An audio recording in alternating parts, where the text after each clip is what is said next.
ગુજરાત રાજ્ય તેના ભવ્ય અને ભાતીગળ હસ્તકલા કસબના વારસા માટે વિશ્વવિખ્યાત છે, જેમાંનું એક અદ્ભુત ભવ્ય અને વિશિષ્ટ કલા કસબ એટલે કલમકારી, માતાની પછેડીનો કલા કસબ. કલમકારી કામનો કલા કસબ. આ કલા કસબ નિર્માણ કરવા માટે કલાકારો વાંસમાંથી બનાવેલી સાદી કલમનો અને જાતે બનાવેલા કુદરતી રંગોનો ઉપયોગ કરી કલમકારી કામ તૈયાર કરે છે. ખાસ પ્રકારનો આ કલા કસબ અમદાવાદમાં રહેતા ચિતારા કલાકારો દ્વારા તૈયાર કરવામાં આવે છે.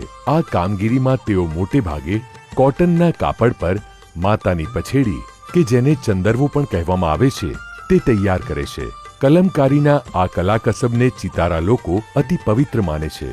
તેઓનો કલમકારી કામનો આ વ્યવસાય એ વારસાઈ રીતે કરાતો કલા કસબ છે. કલમકારી કામનો કલા કસબ નિર્માણ કરતા પહેલા કલાકાર કોટનના કાપડ પરનો સ્ટાર્ચ કાઢવા માટે તેને પાણીમાં પલાળી રાખે છે.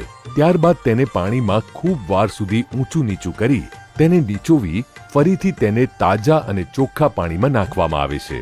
આ પાણીમાં પલાળ્યા બાદ તેમાં હરડેમાંથી બનાવેલી પેસ્ટ નાખી ખૂબ હલાવી ઝબોળવામાં આવે છે. હરડેમાં ધોવાયેલા કાપડ પર જ રંગકામ થઈ શકે છે. આ કામગીરી 2 વ્યક્તિના સહિયારા સાથથી કરવામાં આવે છે. કપડું સંપૂર્ણ સુકાયા બાદ તે કાપડ પર કલમકારી કામ કરી શકાય છે. કાપડ પરની કામગીરી પૂરી થયા બાદ કલાકાર કાળો રંગ બનાવવા પલાળી રાખેલા લોખંડનો કાટ, ગોળ, કચુકાનો પાવડર નાખી તે મિશ્રણને અડધી કલાક સુધી ઉકાળવામાં આવે છે. ઉકળતા આ પાણીમાં હીરાકણી નાખવામાં આવે છે. એ મિશ્રણ ઠંડુ થતા કલમકારી કામ કરવા માટેનો મુખ્ય કાળો રંગ તૈયાર થાય છે. આમ કલાકાર કલમકારી કામની શરૂઆત આ કલરથી કરે છે.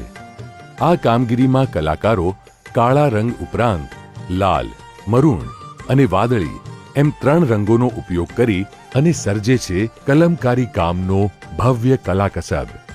આ કામગીરી તૈયાર થયા બાદ તેને નદીમાં કે તાજા પાણીમાં પલાળીને ધોવામાં આવે છે.